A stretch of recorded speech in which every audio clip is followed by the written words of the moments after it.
So now we're ready to go ahead and start assembling this shirt block.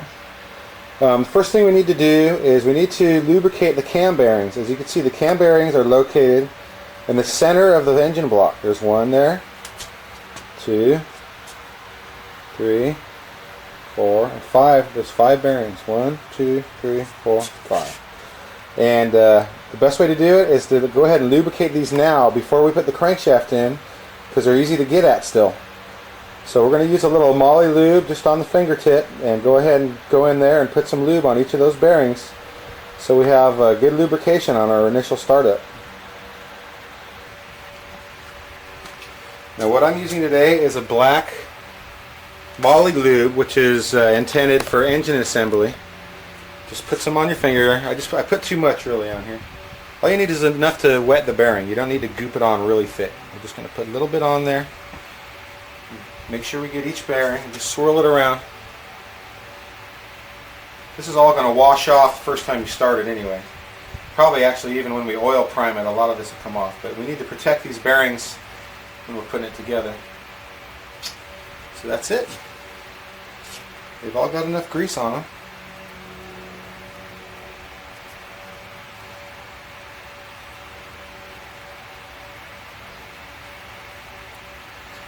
So our cam bearings are lubricated.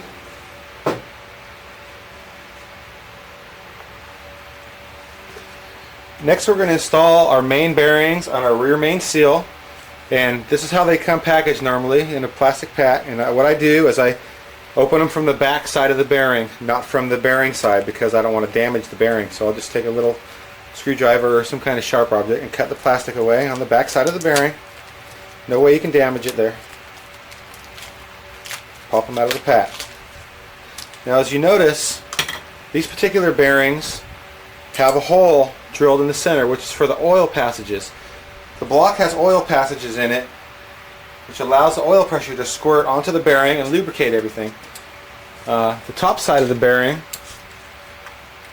actually doesn't have an oil hole, so don't make the mistake of putting this bearing in here. Make sure that all the bearings that have the oil hole go in the block, okay?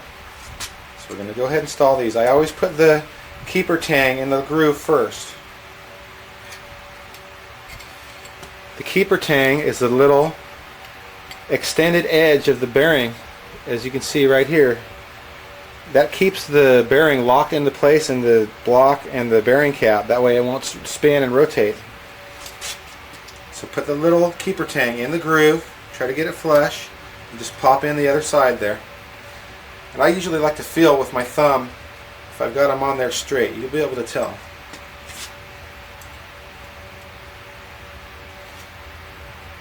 And before you do this, really make sure all these surface parts are clean and dry, especially where your bearing seats are. That's really important for a good fit.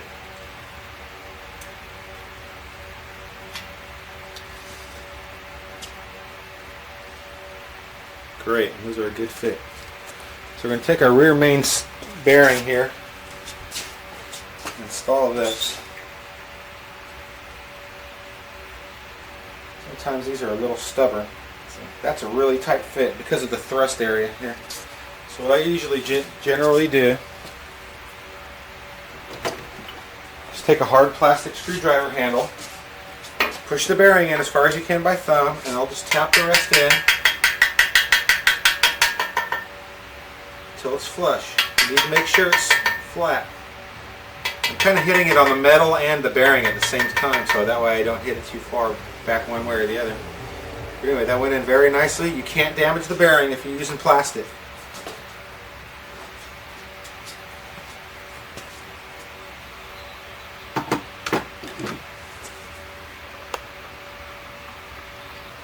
Next thing we're going to do is go ahead and install our rear main bearing seal.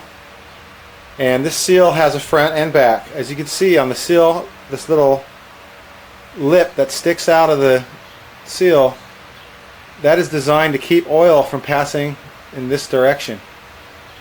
It'll actually, if any oil pressure gets against it, it'll actually bend it out and make it seal tighter against the crankshaft. So that's the proper way to install it. As you can see, the front of the engine block is facing that way. This is the rear of the block. We're going to go ahead and install this. I'm going to let it sit about a 1/4 inch down from the flush face of this block. And there's a reason for that. It'll slide right on this little groove. I'm going to set it so it's down a 1/4 inch or so on this end and up a 1/4 inch or so on this end. That way when we seal it and put our other bearing cap on top, it's actually going to embed the joining grooves in the block where it's not visible, and that's going to seal up the seal a lot better than if you had it installed just flush straight across. That would create a little place for a leak right next to the engine block and the cap fitting. So anyway, that's a little trick I've learned through the years to offset your rear main seal.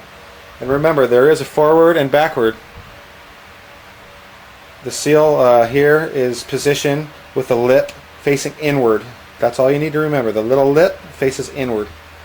Alright, so we're going to go ahead and put our crankshaft in, put our bearing caps on, and torque it down.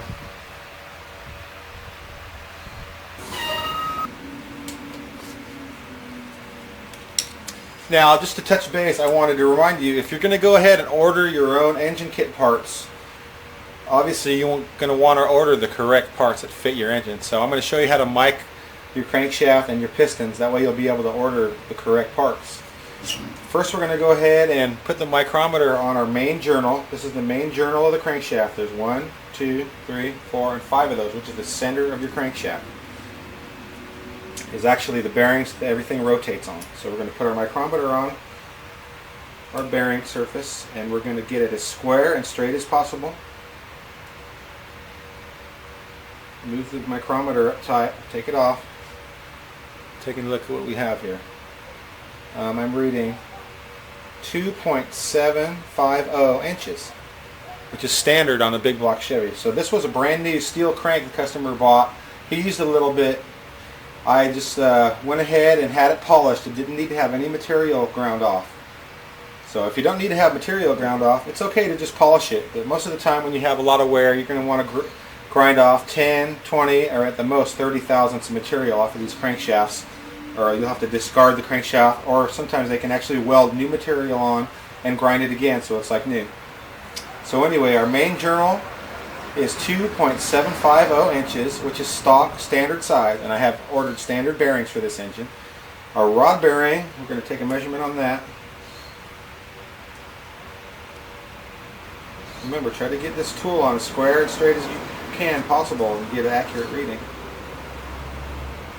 And we're looking at 2.20 inches, which is, again, that's standard stock size without any material ground off. So we're going to buy what they call standard bearings.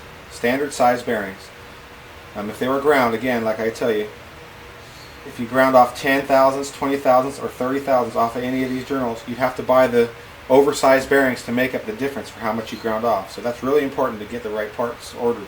Now we're going to go ahead and measure the size of this piston.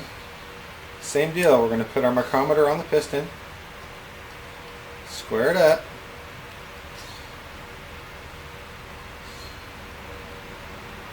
and we've got 2 point, I'm sorry, we've got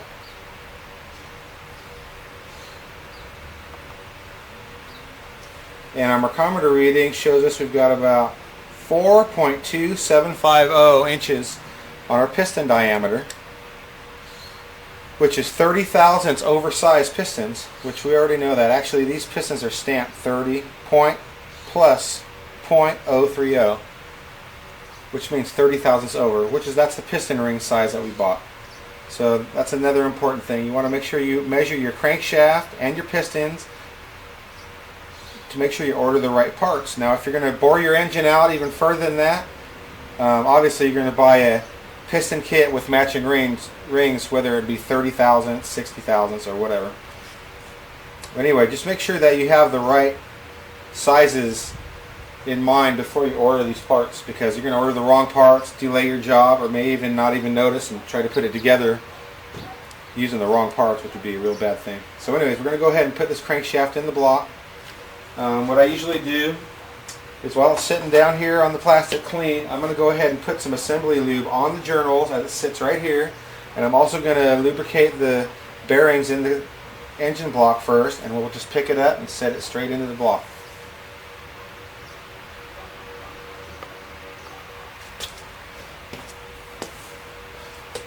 So we're going to go ahead and take our assembly lube. I'm going to squirt some on each journal. Only the main journals for now, because that's what we're going to put them on, the main bearings. Don't be afraid to use a lot of this, and I usually smear it around with my fingers. And don't forget to get these little edges around the rear main journal, because that's where your thrust bearings run, and you don't want to run those dry. That'll be a bad thing. So we're going to go ahead and just slime it all up here. As long as you get it good and wet, it doesn't have to be really gooped on there. Just smear it around all these journals here.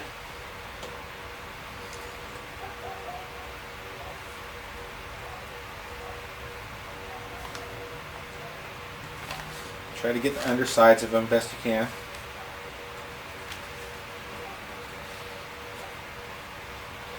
And next you don't really have to goop on this back part here where the rear main seal goes. Just the residue that's on your finger will be fine, just to get it slippery so it's not dry. That's where your rear main seal is going to ride on this part. So we got that all done. Now we're going to move over to the block and lubricate the block main bearings, and we'll set this crankshaft in.